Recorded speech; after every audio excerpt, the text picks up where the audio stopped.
सहकार प्रणाम। सहकार साथियों, जैसा कि हम हरियाणा सहकारी समितियां अधिनियम 1984 की धारा 117 की चर्चा कर रहे हैं। आज के इस वीडियो में धारा 117 के भाग 1, 2 और 3 की चर्चा करेंगे। वीडियो को ज़्यादा से ज़्यादा सहकार साथियों तक पहुंचाने के लिए शेयर ज़रूर करें, कमेंट करें, लाइक करें तथा चैनल को सब्सक्राइब करना ना भूलें। साथियों, समिति का कार्य या संचालन समिति के उपनियमों, नियमों और अधिनियम के अनुसार पारदर्शिता के साथ किया जाना अनिवार्य है। हरियाणा सहकारी समितियां अधिनियम 1984 की धारा 2M, 2M तथा धारा 123 समिति कार्यकारिणी यानी कि मैनेजमेंट कमेटी को लोक सेवक, पब्लिक सर्वेंट परिभाषित किया गया है तथा किसी भी उपनियम, नियम या अधिनियम व निर्देशों की अवहेलना पर अधिनियम की धारा 117 के तहत कारावास, दंड व जुर्माने का प्रावधान है। इसी कड़ी में हम आज के इस वीडियो में धारा 117 की चर्चा करेंगे। Section 117 offences Part 1. Any person other than a cooperative society carrying on business under any name of or title of which the word cooperative or its equivalent in any Indian language is part without the sanction of the government shall be punishable with imprisonment for a term which may extend to 6 months or fine which may extend 5,000 rupees or both, and in case of continuing breach with a further fine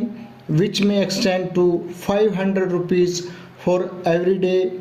during which breach is continued after conviction of the first such breach। कहने का अभिप्राय ये है कि धारा 117 जो कि अपराध के बारे में जानकारी देती है, भाग 1 कहता है कि सहकारी समिति के अलावा कोई भी व्यक्ति जो सरकार की मंजूरी के बिना किसी भी नाम या शीर्षक के तहत व्यवसाय कर रहा है, जिसका शब्द सहकारी या किसी भारतीय भाषा में इसके समकक्ष है, उसे 6 महीने तक की अवधि के लिए कारावास या 5,000 रुपये तक का जुर्माना या दोनों से दंडनीय होगा और निरंतर उल्लंघन के मामले में जिसके दौरान उल्लंघन पहले ऐसे उल्लंघन के लिए दोष सिद्ध के बाद जारी रहता है, अतिरिक्त जुर्माने के साथ जो प्रत्येक दिन के लिए 500 रुपये तक हो सकता है। Section 117 part 2। एनी मेंबर और पास्ट मेंबर और द नॉमिनी, हेयर और legal representative of A deceased member of A cooperative society who contravenes the provisions of the section 52 and 53 by disposing of any property in respect of which the society is entitled to have first charge under that section or do any other act, the prejudice of such claim shall be punishable with fine which may extend to 5,000 rupees। यानी कि हमें अधिनियम की धारा 117 का भाग 2 बताता है कि सहकारी समिति का कोई सदस्य या पूर्व सदस्य या मृतक सदस्य का नॉमिनी, उत्तराधिकारी या विधि प्रतिनिधि यानी कि लीगल रिप्रेजेंटेटिव जो इस अधिनियम की धारा 52 और 53 के उपबंधों का उल्लंघन करके किसी ऐसी संपत्ति का निपटान करेगा जिसके संबंध में समिति उस धारा के अधीन प्रथम प्रभार यानी कि फर्स्ट चार्ज की हकदार है या ऐसे दावे पर प्रतिकूल प्रभाव डालने वाला कोई अन्य कार्य करेगा, वह जुर्माने से जो 5,000 रुपये तक हो सकता है दंडनीय होगा। Section 117 part 3, a cooperative society और an officer or a member thereof willfully making a false return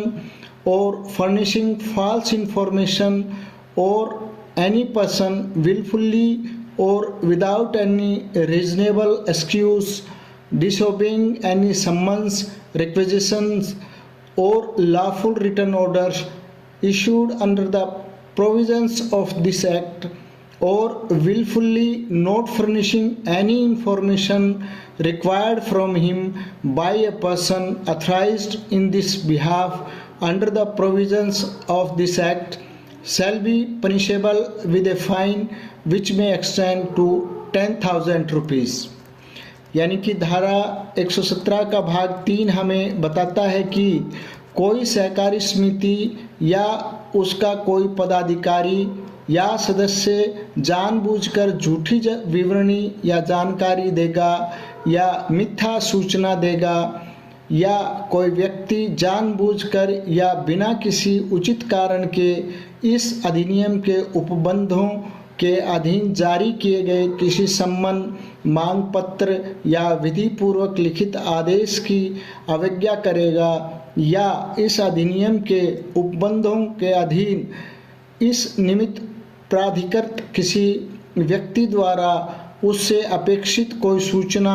जानबूझकर नहीं देगा, तो वह जुर्माने से जो कि 10,000 रुपये तक का हो सकेगा दंडनीय होगा। संक्षेप में